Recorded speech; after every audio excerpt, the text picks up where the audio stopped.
कई दिनों से सनातन धर्म विवादों से घिरी हुई है, इसलिए भी क्योंकि तमिलनाडु चीफ मिनिस्टर के बेटे उदयनिधि स्टालिन ने इस धर्म से जुड़ी कुछ अपमानजनक बातें कही है, जिसके खिलाफ सुप्रीम कोर्ट में एक प्ली भी फाइल हो चुकी है।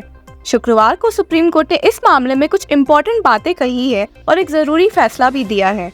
और ऐसा कौन सा मामला कोर्ट में उठा जिसमें सुप्रीम कोर्ट को एक पुलिस स्टेशन से रेफर किया गया है, आगे देखते हैं। पर उसके पहले ये देख लेते हैं ये पूरा मामला शुरू कहाँ से हुआ है। उदयनिधि स्टालिन इस मंथ के स्टार्टिंग में अपनी कही हुई बातों से एक टारगेट बन गए। उन्होंने सनातन धर्म को सोशल इनइक्वलिटी और कास्ट सिस्टम को बढ़ावा देने वाला बताया। लोगों में गुस्सा उन्होंने तब बढ़ा दिया जब उन्होंने इस धर्म को मलेरिया और डेंगू से कंपेयर कर दिया।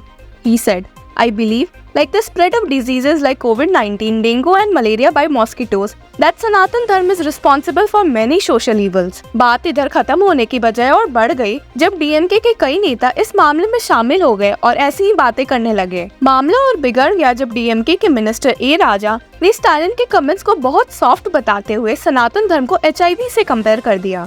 He said, to be honest, leprosy was seen as disgusting and so was HIV. So we need to see this as a disease ridden with social plights like HIV and leprosy. आपको बता दे कि उदयनिधि द्वारा ये सब बातें चेन्नई में हुए एक सनातन धर्म इरेडिकेशन कॉन्फ्रेंस में कही गई थी, जिसके खिलाफ भी सुप्रीम कोर्ट में बहुत ही पिटीशन फाइल हो चुकी है। जहां लोगों को उम्मीद थी कि वे अपनी कही बातों के लिए माफी मांगेंगे, वहीं उन्होंने कहा कि वे अपनी बातों पर खड़े उतरते हैं। लोग हैरान और रह गए जब तमिलनाडु के चीफ मिनिस्टर M.K. स्टालिन ने अपने बेटे की साइड लेकर कहा कि बीजेपी ऐसे मुद्दों को उठा के असली टॉपिक से ध्यान भटकाने की कोशिश करती है। हालांकि उन्होंने डीएमके लीडर्स को एंटी सनातन धर्म कमेंट्स पास करने से मना किया। और तो और प्रधानमंत्री मोदी ने भी अपने मिनिस्टर्स को उदयनिधि के स्टेटमेंट्स के खिलाफ एक रिप्लाई तैयार करने को कहा था। इतनी चर्चा में रहने के बाद मद्रास हाईकोर्ट के जज जस्टिस एन शेषासाई ने सनातन धर्म से जुड़े अपने व्यूज भी पेश किए थे। जैसा कि आपको पिछले वीडियो से याद हो तो उनके पास सनातन धर्म से जुड़ा ही एक मामला आया था जिसे उन्होंने डिसमिस कर दिया। उन्होंने सनातन धर्म से जुड़े मिसकंसेप्शन को क्लियर करते हुए कहा कि ये कास्टिसिज्म और अनटचेबिलिटी को बढ़ावा नहीं देती है। द जज said that Sanatan Dharma is a set of eternal duties enjoined upon those who follow the Hindu way of life, including duties to a nation, parents and gurus, and wondered why such duties should be destroyed. चलिए अब supreme court के मामले पर एक नजर डाल लेते हैं। A bench of justices Anirudh Bose and Bela M. Trivedi was hearing a writ petition filed by a Chennai-based lawyer B. Jagannath. इस पिटीशन ने कोर्ट से ये मांग की है कि उदयनिधि स्टालिन द्वारा बोले गए इतने अपमानजनक बातों के लिए उनके खिलाफ एक FIR फाइल हो और तो और उन्हें और कई नेताओं को सनातन धर्म के खिलाफ फालतू बातें करने से रोका जाए। पिटिशनर ने ये भी मांग की है कि चेन्नई में 2 सितंबर को किए गए कॉन्फ्रेंस को कोर्ट द्वारा अनकॉन्स्टिट्यूशनल ठहराया जाए। The petition argues that the conference that is Sanatana Dharma eradication conference which was hosted by Tamil Nadu Murpokku Ezhuthalar Sangam had a deliberate agenda to target Hinduism and propagate hatred by employing offensive and derogatory language. आपको बता दे कि इस conference को Tamil Nadu Hindu religious charitable endowment minister Sekar Babu, Tamil Nadu sports minister Udhayanidhi Stalin, president of Dravidar Kazhagam Veeramani, chairman of Tamil Nadu state minorities commission Peter Alphonso, Congress party MLA and VCK member of parliament Thol Thiruvallam ने attend किया था।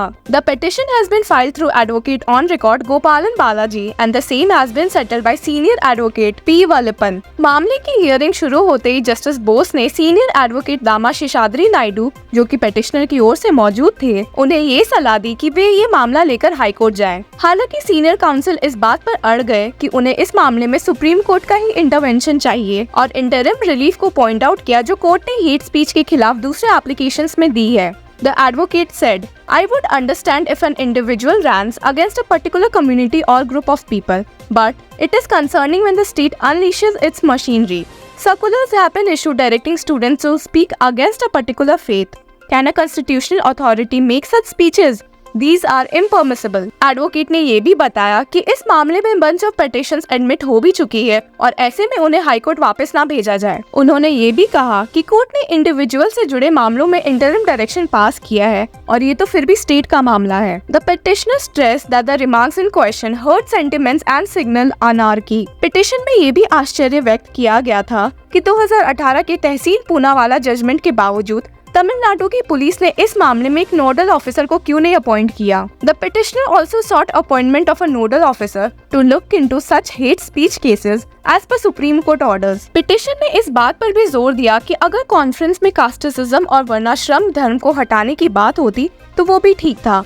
हालांकि इस कॉन्फ्रेंस ने एक स्पेसिफिक रिलीजन को टारगेट किया। इसके बावजूद कि सुप्रीम कोर्ट की बेंच इस मामले को एंटरटेन करने के खिलाफ नजर आ रही थी, उन्होंने सीनियर एडवोकेट के अपील्स को एक्सेप्ट करके एक नोटिस इशू किया। इस मामले के रिस्पोंडेंट्स को उन्होंने नोटिस भेजा जो कि स्टेट ऑफ तमिलनाडु और उदयनिधि स्टालिन है। मामले की हियरिंग को एक्सेप्ट करते हुए the court however refused to tag the matter with the clutch of petitions on hate speech at this stage. हालांकि मामले को खत्म करते हुए जस्टिस बोस ने निराशा व्यक्त की।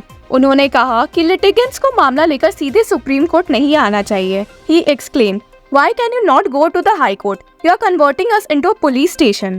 On a related note, a letter was recently addressed to Chief Justice of India D.Y. Chandrachud by 262 eminent persons, including 14 retired High Court judges, seeking suo motu action against Udayanidhi Stalin for his remarks on सनातन धर्म। आपको ये भी बता दे कि इस मामले में supreme court के सामने 4 केसेस पेश हुए थे और सारे डीएम के लीडर उदयनिधि स्टालिन के खिलाफ कड़े एक्शंस की मांग कर रहे थे। 2 of these were interlocutory applications filed in a case relating to hate speech, which is currently being heard by a bench headed by Justice Sanjeev Khanna। और इसी के साथ ये मामला समाप्त हुआ।